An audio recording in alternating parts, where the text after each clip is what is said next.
Welcome back, everybody, to another episode of Bullish or Bearish. My name is Tony Chu. I'm from Success Options Group. I'm here with my sister, Anja, who you'll see in a couple of seconds. And we're bringing you another episode where we're discussing a little bit of current events today and how that will impact the financial markets and your investment. Okay, so really what we're going over is we're going to give you multiple sides, multiple points of view, really, so that you can kind of make a decision for yourself and have a better understanding. So what are we talking about? So we're talking about how this whole, Russia declaring war on Ukraine is affecting the financial markets. Now, my point of view is like, okay, yes, there is an impact. However, it's not the time to panic. You don't need to sell off. You don't need to go crazy. It's not actually going to impact, it does impact the US market, but it's not going to be like something terrible that you have to like panic over. It's just something that, okay, it's happening. You realize it, you sit through it, and then you just, you just stay calm and just keep with what you're planning, like keep with what you had, keep with your investments. You don't need to do anything like spectacular or big right now. So this is where I think you're looking past certain things, right? So the thing with war is bad, right? And for sure, nobody wants war, right? But what it does is it induces volatility, right? And we talked about volatility last time, and make sure you check out that video if you're interested. But what volatility, we saw this in the US market. The first day, like Monday, it went down like 1,000, 1,200 points, right? So it went down like 4%. So when we're talking about the VIX and we're talking about volatility, the fact that it's moving the markets 3-4%, it's very different than when it's only like 1%, 2%. So the more volatile something is, the more likely, something could go awry, like steer off the path in a sense. Yes, but you're talking about volatility, and that's a short-term thing because like the market is recovering from that dip. And so it's not like, okay, this is going to be forever, especially for people who have long-term investments. Just because there was a volatile dip and there's volatility right now does not mean, oh, suddenly I must get out of the market. Let me get rid of everything. Because really, if you look at it, yes, Ukraine, Russia, they're big, grain, corn, exporters. But the thing is, the United States doesn't actually have that much, interaction, like economic interaction with Russia, Ukraine. It's actually more Europe and Asia that, have to deal with that. So as far as like for our US investments, yes, there's an impact, but it's not as bad as other places. And it's something that, you don't need to like panic over and like suddenly make a decision, oh, I must sell everything.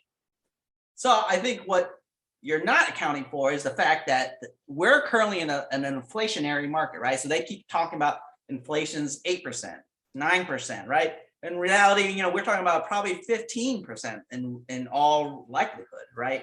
And we've talked about inflation before, but with this comes an additional impact of like the whole supply and demand thing. So you mentioned Russia provides a lot of oil, a lot of crude oil to the world. And I can speak from experience here.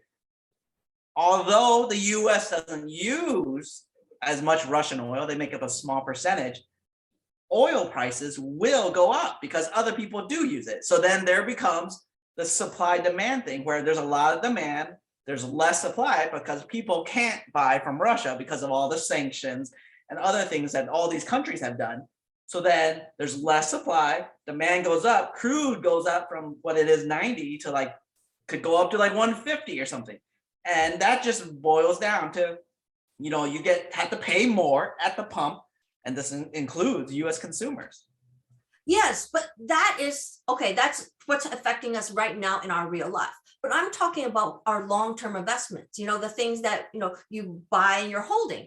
Those kind of things don't necessarily need to be changed immediately, or like you just actually have to follow the plan that you originally made. Now, the thing is, the plan that you already made should also have, well, if I lose this much, I'm getting out anyway. So you don't need to make changes to your plan is what I'm getting at. You don't need to panic and make sudden changes, because of like, oh my goodness, look what's happening in the world. The thing is with any kind of investment, being emotional about it is the wrong way to make decisions. And you have to trust that when you made your plan, you had to have gotten education, like the workshops that we give or the programs we do. Because when you get into investments, you have to know what you're doing. But if you made your plan and you knew what you were doing, and you already set your goals for how much you were trying to make, how much you were willing to lose, then just because of this news, it shouldn't make you suddenly throw your plan out the window and then like panic and try to do something new. It's actually more about, okay, trusting in yourself that you knew what you were doing when you set up your plan. And then, yes, keeping an eye on things, but not necessarily making yourself like suddenly make different decisions just because of it. So, I mean, it's good to have a plan, but like I was talking about, if it's volatile, maybe you don't even want to play the game, right? So let me give an analogy. Let's say you're normally driving your car, right? And you're in your lane, right?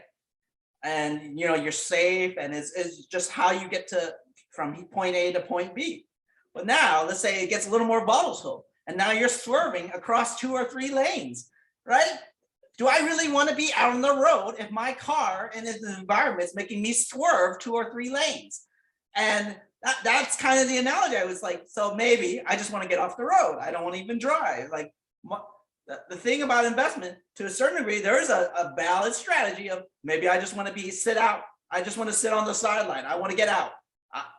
That's why I might want to okay, I've had a really good gains. Let me sit out and decide when I want to get back in. Maybe that's my strategy. So there's nothing wrong with that strategy. In fact, that's a very good idea. However, if you already had a plan, then you already knew when you wanted to get out. And if it hits that point where you want to get out, there's no reason that you can't get out whenever your plan says that you should get out. And then you can decide when to get in later. You know what I mean? But you don't need to suddenly decide to sell off everything now so that you can sit out.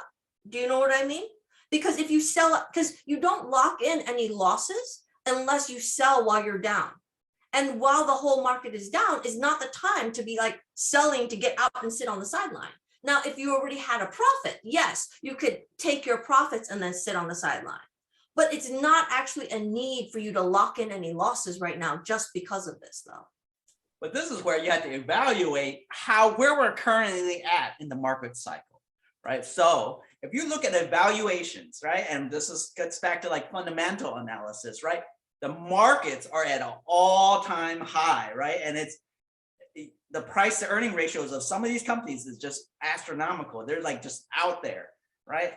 And when you think about like historically, people want P to E ratio around 20, but what this really gets at is like the pandemic and that stuff had flooded some of our markets with lots of money, and it's gone into these companies and their valuations. And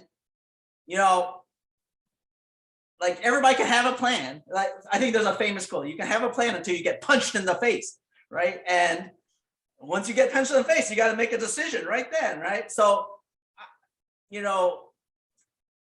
I think what I'm really getting at is that this whole situation with Russia and with war, and like continuing on with inflation and supply chain demands, you really need to evaluate whether your buy and hold strategy is the right strategy for you, right? Because can you survive if this market dips 50%?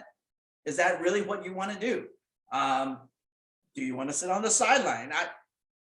It is up to each individual investor. And do you have that knowledge to make those kind of decisions?